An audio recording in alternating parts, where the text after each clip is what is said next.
Superman soars through the upper atmosphere. The Helios mission, a manned solar exploration craft, is underway under the command of Dr. Leo Quintum of Project Labs. Unbeknownst to them, Lex Luthor has arranged a hidden sabotage through his agent. Superman arrives. Superman and Luthor's agent is falling through the sun's core, but Superman blasts Luthor's agent with his heat blast before he explodes. The radiation supercharges every cell in his body and saves Dr. Leo Quintum and the crew. Back at the lab, Dr. Leo Quintum runs some tests for Superman and reveals that Superman's trip to the sun has supercharged his cells to a critical condition, increasing his power, but slowly killing him. Quintum realizes that Luthor used them and his team. Superman tells them that no one should know.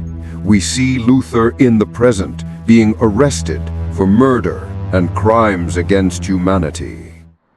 Afterwards, we see Clark dropping off Lois to her apartment, Lois being all smug. Clark asked Lois to stop talking for a minute, and that's where Clark reveals his true identity. Taking her to his fortress of solitude, Lois couldn't believe it at first. She blurts, "You've always been Clark Kent?" and apologizes immediately, for she is still shocked by the truth. They arrive in the fortress, greeted by the Superman robots offering a helping hand. Lois asking if Clark's miniature key is safe from trespassers, and as Lois tries to grab it, it won't budge. Clark explains that it's made out of a dwarf star, and he is the only one that can lift it. They explore the fortress, encountering the bottle city of Kandor, time trophies, and other wonders.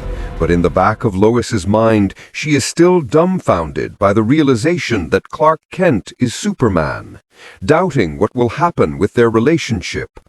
Whilst Clark is showing Lois all of the things he has collected throughout his battle, Lois asks if there's lasting effects on Clark's recent bath in the heart of the sun.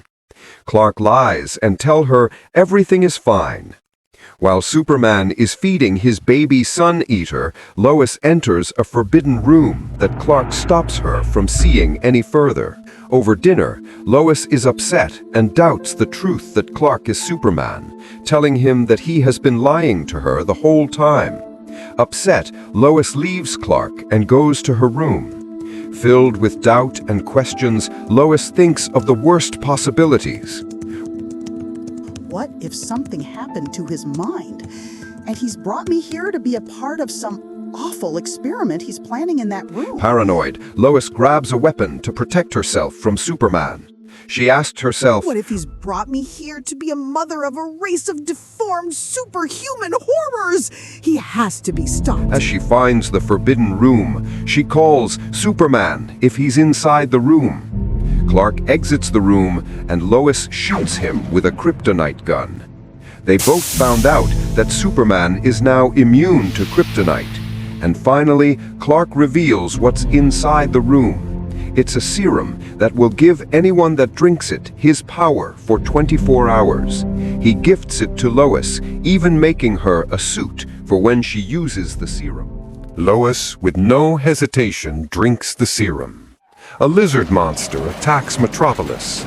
Superman and Lois arrive, soaring through the skies of Metropolis. The last thing I wanted for your birthday was a reptile invasion. I'd feel cheated if there hadn't been monsters. But before they get there, Samson arrives and throws the lizard monster out in space, trying to impress Lois through his so-called feats of strength. Another time traveler arrives and cleans up the lizard army, trying to win over Lois. His name is Atlas.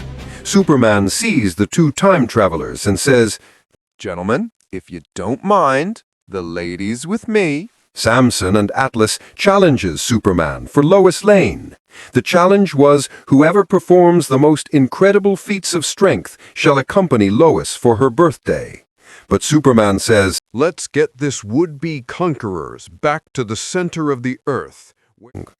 They arrive in the incense, and as Superman talks with the king of the lizards, Samson gives Lois radioactive crown jewels, trying to impress Lois. Atlas tries to impress her with his promise to make Titans kneel to her. Clark pulls Lois to the side and says, "I can't believe you're flirting with Samson and Atlas." Superman, please. We both know you'll win any contest these losers can dream up. Clark confronts Samson and says trouble follows both him and Atlas, and to keep their hands off his girl. But Samson reveals a newspaper that contains the news of Superman's death. Whilst this is happening, the jewels Lois was wearing is starting to glow, and the owner of the jewels appear and drives Lois unconscious, putting her in a quantum uncertainty, neither alive nor dead. The pharaoh requires an answer to his question in order to save Lois Lane. Superman looks at both Atlas and Samson with his heat blast, threatening to send both of them to the Phantom Zone.